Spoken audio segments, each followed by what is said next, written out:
Hey, welcome to A Foreigner in the Philippines. Well, we just got back from doing our grocery shopping, and I thought that I would show you my bumbling in the kitchen. We actually want, let me tell you, if you're a foreigner and you're looking in this, you'll see this is all very primitive, and you're right, it is very primitive. Apart from the granite tops, which is the only I don't know, it's the only heads up that you have that we're in the modern world. Everything else is handmade. This is our cooker, and we have two pots, as you can see. Oh, we have three pots. One was this one as well, and you can actually do. Well, we've got this cooker here, which I'm using. This is a rice cooker. And you can steam vegetables on top with this, which we're not doing today. Now, as I said, a disclaimer: this is not exactly the Galloping Gourmet. All right. When I went out today, I did get some other things. Obviously, we're on a budget, same as everybody else, and so we get an occasional treat like creamy yogurt, which I'm going to put in the fridge.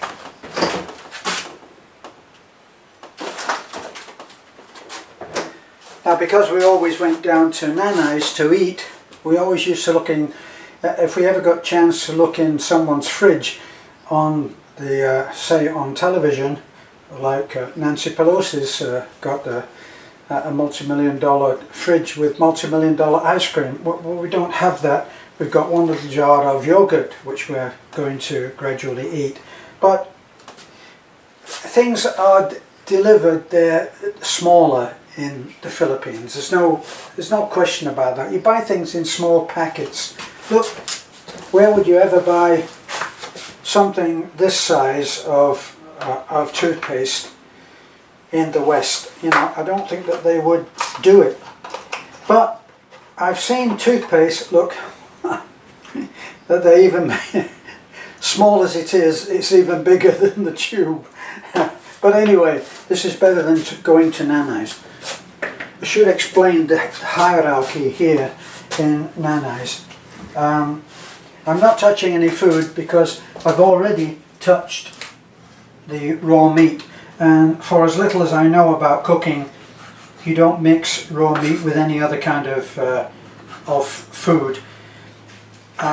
It's supposed to be on its own, otherwise you get galloping diseases, which they never used to have in my mother's day, and she never used to go about saying, "Don't use that knife, I've used it for cutting raw meat." No such thing. But anyway, so I'm cutting up the pork that we got some pork that cost about, well, it was double this. I hope you can see this. It was double this amount, and I got it for 250 pesos, which is about $5. So I'm going to put that. I should show you what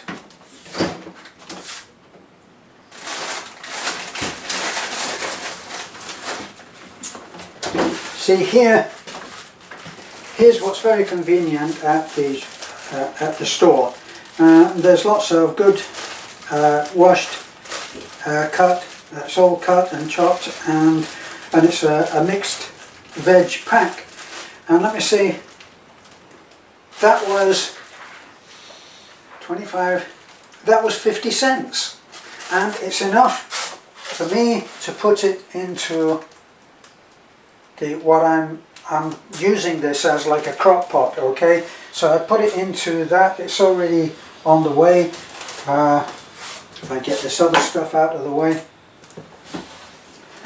So I've already put my mixed veg, one pack like this has gone into there. I haven't had to do any chopping and peeling and all of that stuff. It's very convenient, and you can buy that every day, and you can get all kinds of different choices with cauliflower, mushroom, all different kinds of stuff. Actually, maybe not mushroom, because that seems to be a rare species here. Even though I did see something, where is it? I did see something which said it had mushroom in it. Where is it? No, that's all the pork and beans. Well, that's strange. No, pork and beans. Sardines. Corned beef. Is this it? No, that's sardines again.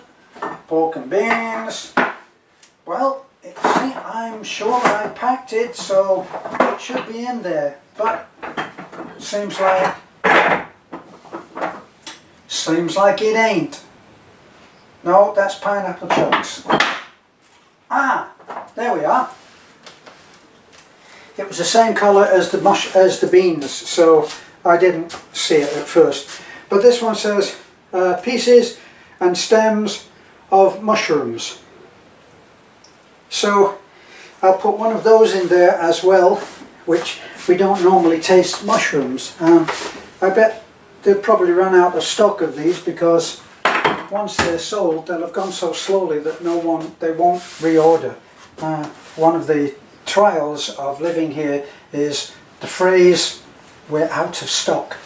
And very often being out of stock means they can't be bothered, or they don't know.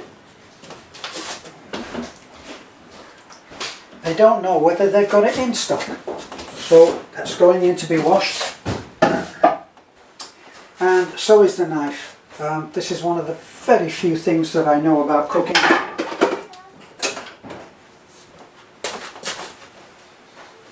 And there is, I'm waving to Lovely.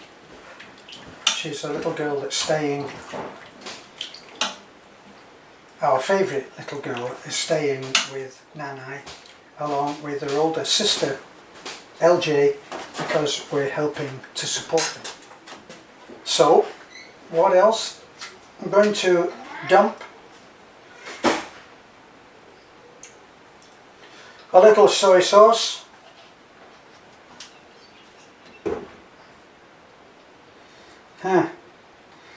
vinegar, trying to get that. That doesn't taste very good. Now here's a tool that you don't often see in the kitchen, but I'm using it, or trying to. No, that's not working either. So I'll leave that for a moment, but I'm going to put some vinegar in later. I've got some rock salt. Now, can someone tell me what's the difference between salt that's got added iodine and salt that's not? Is that a good thing? I thought it was a good thing, but I could be wrong. Anybody would like to tell me that I'm either right or wrong, I'll be happy to listen. So we've got clean spoon,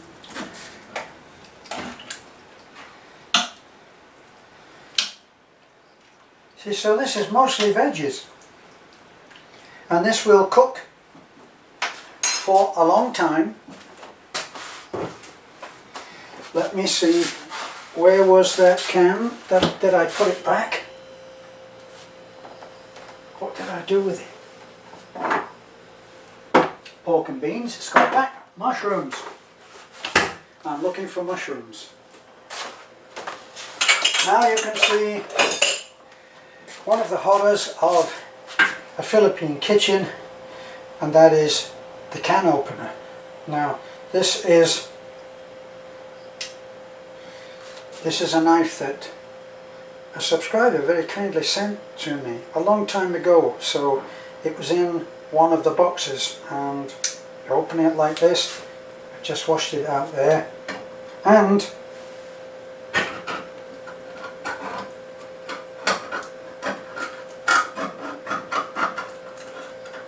this is a Philippine can opener. I'm not very good at this, so I end up, you can see a child in the Philippines, they'll open a can perfectly. Me, I have to keep starting again nibble away for a little bit more. And instead of having a nice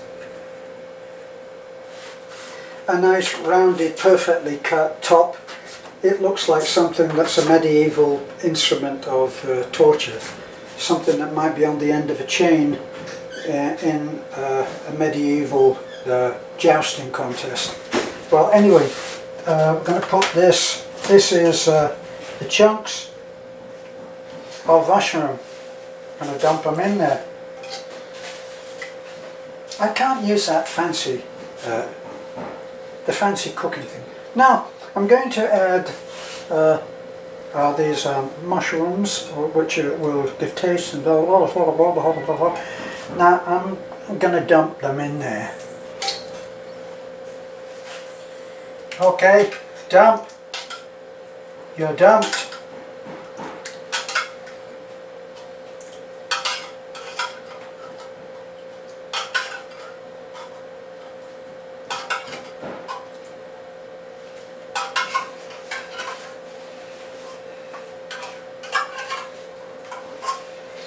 Okay, that's the end of the dumping. So now it's looking pretty good, and I'm going to add some herbs and spices that we have. Let me see.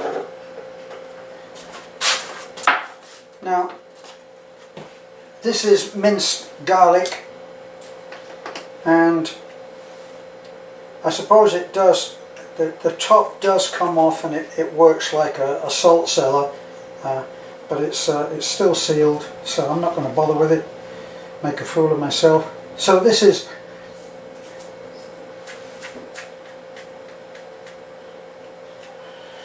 now once again, if you want to tell me that I should have added a whole spoonful or only a pinch, tell me. I'm going to put that in. Like that. That's not even a dump, is it? It's more like a dumplet. So I've done that. I also have, these are things that were sent to us, which because as I say, we never had a kitchen, so we don't know them. And this is ground cinnamon, and I know that most of you will know exactly what ground cinnamon is for, which is good because I don't know and I can't tell you. So, a little bit of ground cinnamon in there, what harm could it do? And this, now this is very suspicious to me. It says ground allspice. That's a little bit like in the UK. I was always a little bit suspicious when I went in for an Indian curry. Okay, I love curries. I go in for an Indian curry, but instead of saying beef curry or chicken curry, sometimes in some dodgy little Indian restaurant, no offense on the Indians, okay, but it would say meat curry. What the heck is that? Meat curry? Well, what kind of meat? And we've all heard those stories. So I'm going to put it in there. What the hell? Did it last time, and we ate it, and it was delicious.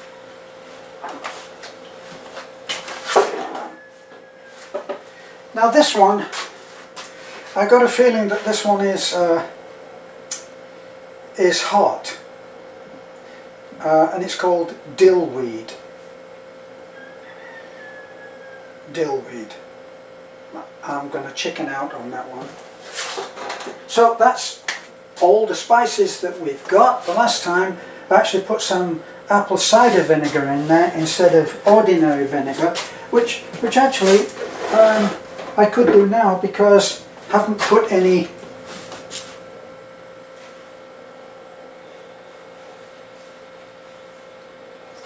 There we go.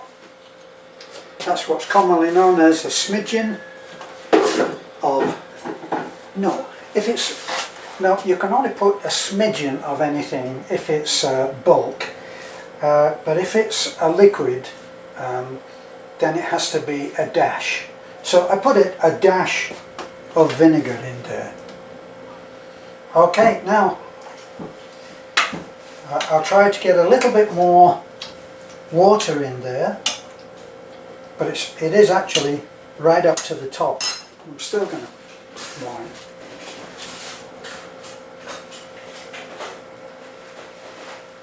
The thing about this is it's not going to start boiling and bubbling. This is the top. Now all we have to do is wait for 4 hours. Seems a long time, doesn't it?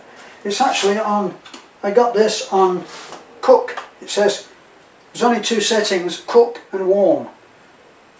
So I'm assuming it has to be on cook. So that's it. I'll put this lethal weapon into the trash.